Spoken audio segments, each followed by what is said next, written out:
Seluruh kisah ini bermula pada suatu malam yang kelam di sebuah jalan sepi di New York ketika kamera menyorot sebuah posto yang tampak sepi. Di sana, seorang pria bernama Henry menjalani shift malamnya sebagai penjaga tol dengan wajah yang tampan namun beku. Pandangannya kosong seolah hidupnya kehilangan arah. Lampu jalan dan arus kendaraan yang melintas tak lagi mampu mengunggahnya sehingga ia hanya duduk menunggu waktu bergulir sampai shiftnya usai. Ketika malam berakhir, Henry pulang dengan langkah yang sama dinginnya.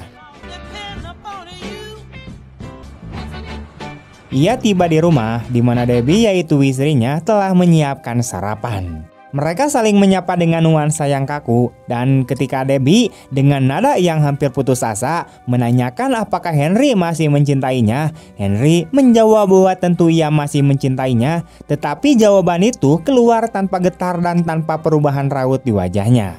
How was your night? Good. Okay. Are you gonna go with me to Cindy and Bill's this weekend? Sure. I don't want to go to Cindy and Bill's.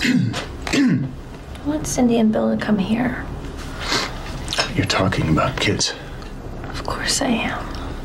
Henry, do you still love me?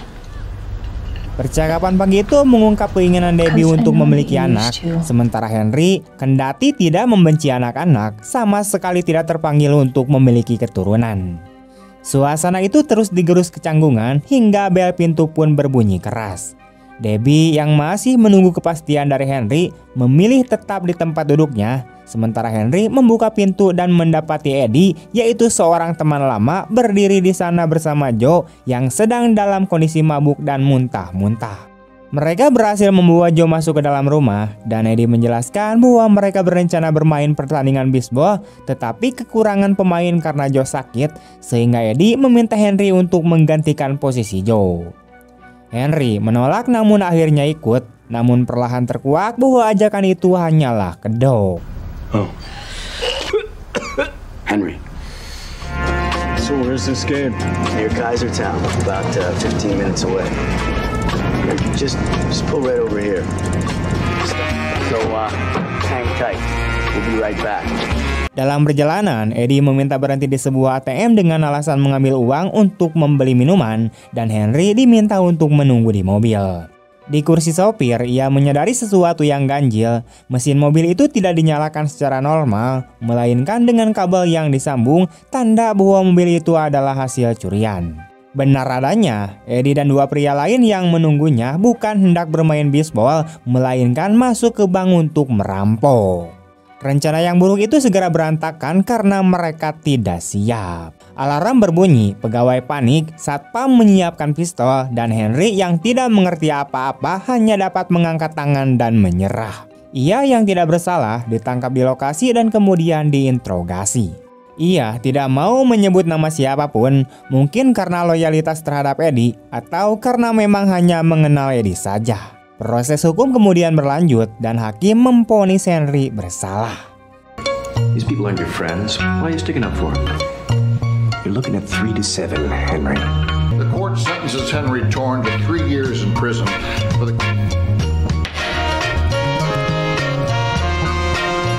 Hey, Yang mengejutkan, Henry menerima putusan itu dengan sikap pasrah dan tenang, seakan hidup di rumah maupun di sel penjara tak lagi punya perbedaan yang berarti baginya. Di dalam penjara, Henry ditempatkan satu sel bersama Max, seorang napi parubaya berpengalaman sekitar usia 50 yang terlihat santai dan bijak. Keduanya kemudian berkenalan dan cepat akrab. Max memperkenalkan Henry pada aturan-aturan tak tertulis di balik jeruji dan memperkenalkannya pada para tahanan lain. Pada suatu malam saat makan bersama, Max menaburkan sebuah gagasan yang kelak mengubah jalannya hidup Henry, yakni bahwa kejahatan terbesar bukanlah melakukan perbuatan tercela, melainkan tidak pernah berani mengejar mimpi. Ketika Max bertanya apa mimpi Henry, Henry bingung dan mengaku tak yakin pernah memilikinya. Bagi Max itu adalah hal yang paling aneh. Hidup tanpa mimpi berarti hidup yang hampa dan benih pemikiran itu perlahan tumbuh di benak Henry. Real crime is not committing to your dream. What is yours anyway? I'm not sure I ever had one. About a dream. I mean, what kind of life's that? I don't mean any offense, Henry, but you're in jail. How are you? I'm okay. There's something I have to talk to you about. Okay. I fell in love. I mean, it just happened.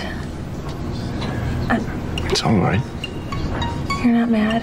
6 bulan berlalu dan Debbie datang menjenguk Henry di penjara dengan ekspresi yang tetap dingin. Namun kunjungannya kali itu membawa kabar pahit bagi Henry karena Debbie mengabarkan bahwa ia hendak menikah dengan Joe, yaitu pria yang dulu muntah di muka rumah mereka dan yang juga terlibat dalam peristiwa perampokan. Henry menyambut kabar itu hanya dengan senyuman kecil dan ucapan selamat tanpa emosi berlebih. Waktu terus berjalan hingga setahun berlalu, Henry makin terbiasa dengan kehidupan di dalam sel penjara. Max tetap menjadi sosok yang terus menghibur dan memberi pandangan kepada narapidana lain, sementara Henry membiarkan janggutnya tumbuh, tanda kesedihan yang mungkin tak sepenuhnya tampak di wajahnya. Tetapi ia tetap bukan tipe yang mudah terpukul. The board comes and says, "Okay, Max, but what are you going to do for us this time if we let you out? I'm going to break into your house and then I'll kill your dog, and set the house on fire, and I'll bite, and I'll mangle, and I'll tear the tongue out of everything that's breathing." Scared the shit out of me, I tell you that. When's your review coming up? Next month. Everyone knows Henry's innocent. I didn't do the crime. Hey, but you got the time, so you might as well have done it. If you did the time, you might as well have done the crime. I mean, it's skill. You never told me your dream. I'm living it. It's easy living in here. I got nothing to prove.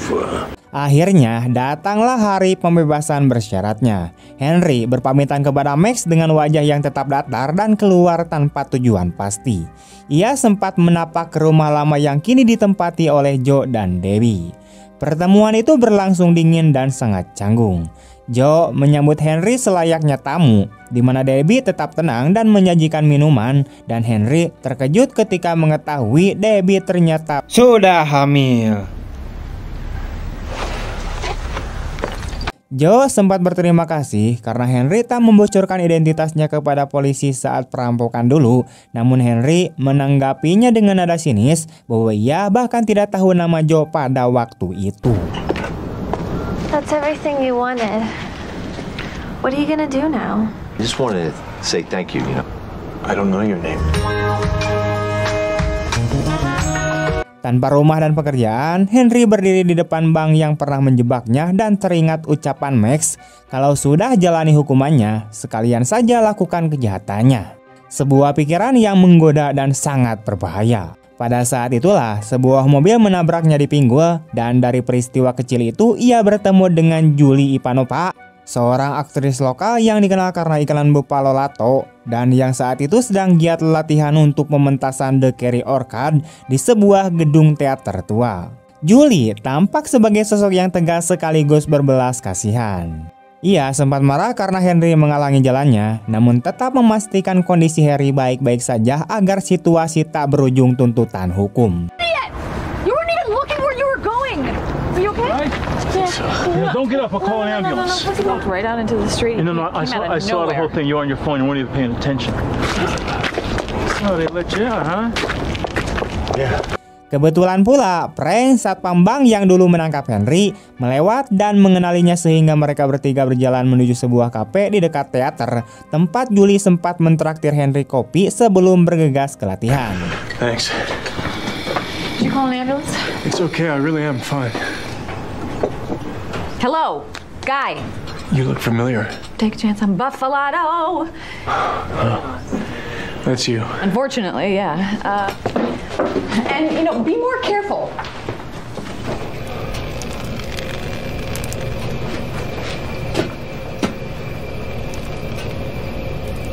Di dalam kafe, Henry yang sedang menunggu melihat sebuah artikel lama terpajang di dinding toilet. Artikel itu menyingkap fakta dari era larangan alkohol bahwa ada sebuah terowongan rahasia yang dulu menghubungkan gedung teater tempat Julie berlatih dengan berangkas bank yang kini menjadi sumber penderitaannya. Henry membaca potongan berita itu dengan serius, memikirkan setiap kata, dan dalam benaknya mulai tumbuh sebuah ide yang berani dan berbahaya.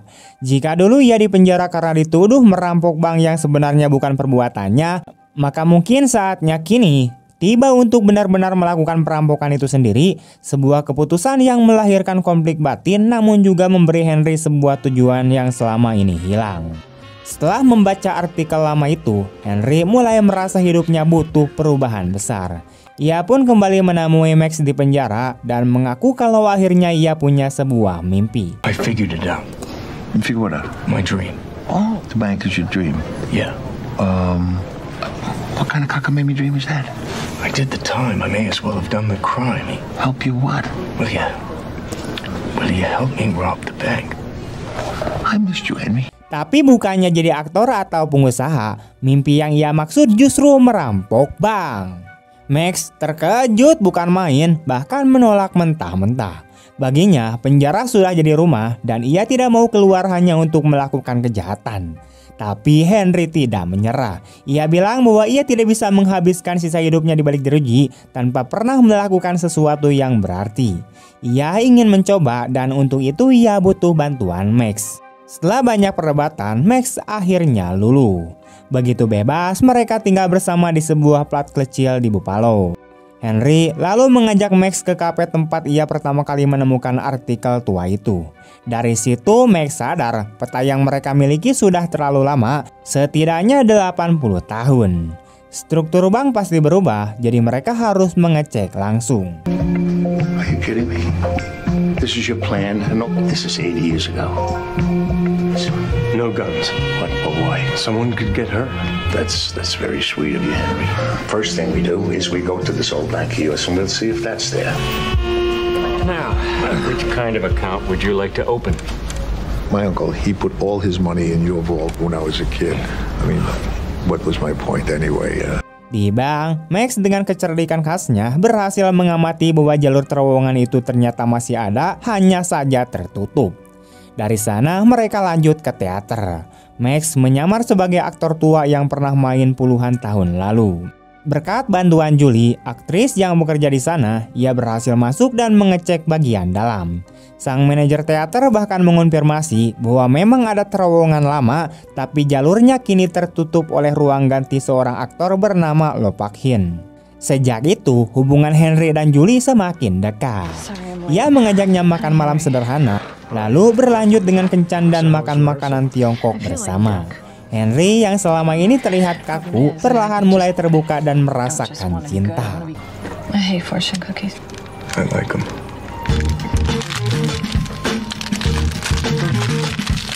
Untuk menembus ruang Lo Pak-hin, Henry harus ikut terlibat dalam drama The Cherry Orchard. Dengan trik yang disusun oleh Max, ia akhirnya mendapat peran. Sutradara teater terkenal galak di mana ia sering memarahi Julie. Sementara Max percaya bahwa Henry punya bakat alami. Ternyata benar, Henry cukup cepat beradaptasi di panggung. Di balik layar, mereka menjalankan rencananya. Lower. Henry, how does this shit pile of dirt? I think we might need another pair of hands. Dinding ruang ganti berhasil dibawa, tapi terowongannya ternyata sudah dipenuhi pasir. Karena itu mereka butuh bantuan tambahan. Henry kemudian merekrut Joe, seorang pria mabuk yang merasa muak dengan pekerjaannya. Joe akhirnya setuju dan sejak itu mereka bertiga mulai menggali. We might be able to help. So what do you think? I think we should get some guns and go get the money through the front door. Joseph, we're not doing one of those stupid robberies with tellers. Henry! That girl will come running to easy. Running her down like a mouse at the cheese. You got. Namun semuanya berubah ketika Frank, satpam bank yang dulu menangkap Henry, mengetahui rencana mereka. First I see you guys in the bank. Now I see you coming out of the theater behind the bank. I know what you're up to, gentlemen.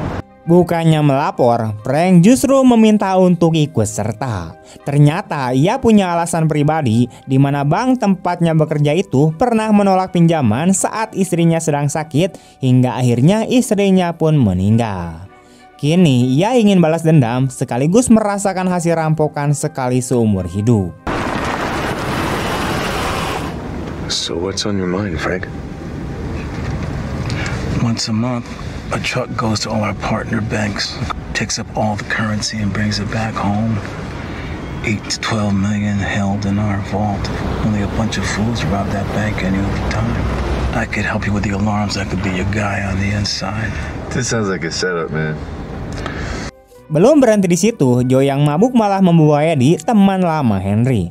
Eddie memaksa ikut meski tidak mau menggali. Max kemudian sempat marah, tapi akhirnya menerima karena tidak ada pilihan lain. Sementara itu, latihan drama makin menegangkan. Julie semakin stres karena dimarahi terus-menerus oleh sutradara. Liar.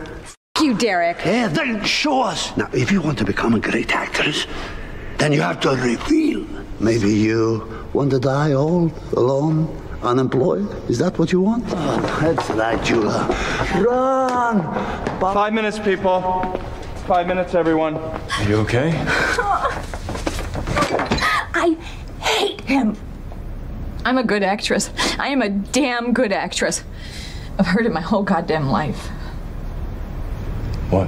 And I'm cold. Suatu hari, Henry menghiburnya dan mengaku kalau pada malam pembukaan nanti ia akan pergi. Julie marah besar karena perannya Henry sangat penting, lalu mengusirnya dari hidupnya. What? Yeah. So you're leaving? I was thinking we could meet. What? I was thinking California.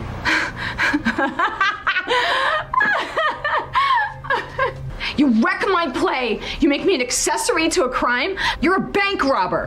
Henry, you're a bank robber. I mean, you... I can't do it. You can't do what? I can't do this. You forced me out of jail to help you. See, I got through my whole life with my mouth, bullshit. But now I am gonna do something. Do you understand, Henry? Take a chance on Buffalado! My dear players, we can show our audience of our imagination.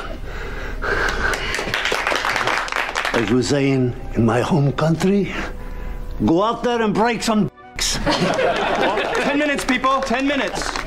Akhirnya malam besar pun tiba. Pertunjukan The Cherry Orchard berlangsung, sementara Max, Joe, Eddie, dan Frank bergerak di belakang panggung. Eddie dengan keahliannya berhasil membuka jalan ke ruang berangkas dan uang dalam jumlah besar mereka angkut ke karung. Where is he? Where is that old geezer? Goodbye.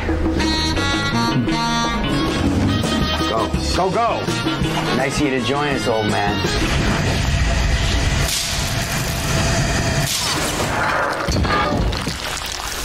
Welcome to my world, bitches.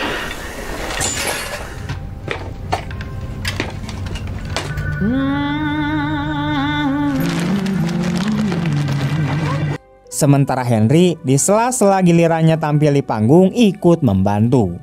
Tapi disinilah masalah muncul. Eddie ternyata berkhianat. Ia menodongkan pistol ke arah Max dan berniat kabur dengan semua uang itu. Welcome to the party, Brando. Come on, Eddie. We're here. We're done. Come on. Shut up, Joe. No happy ending for you, my friend. Ow, you animal!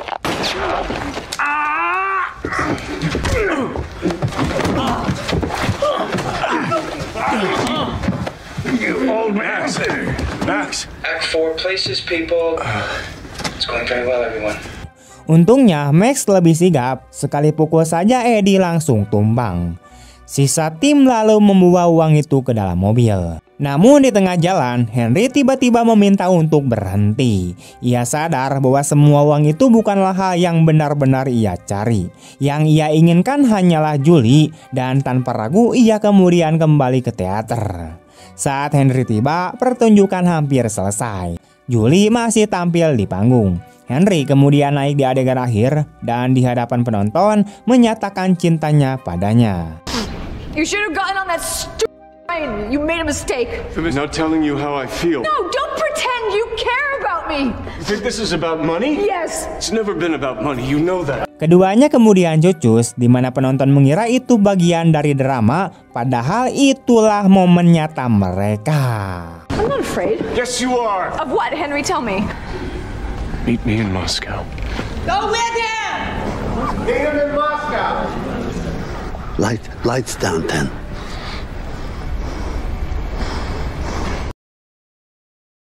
Film pun ditutup dengan pesan bahwa Henry's Crime bukan sekedar cerita perampokan. Ini kisah tentang mencari jati diri, keberanian untuk bermimpi, dan menemukan cinta sejati.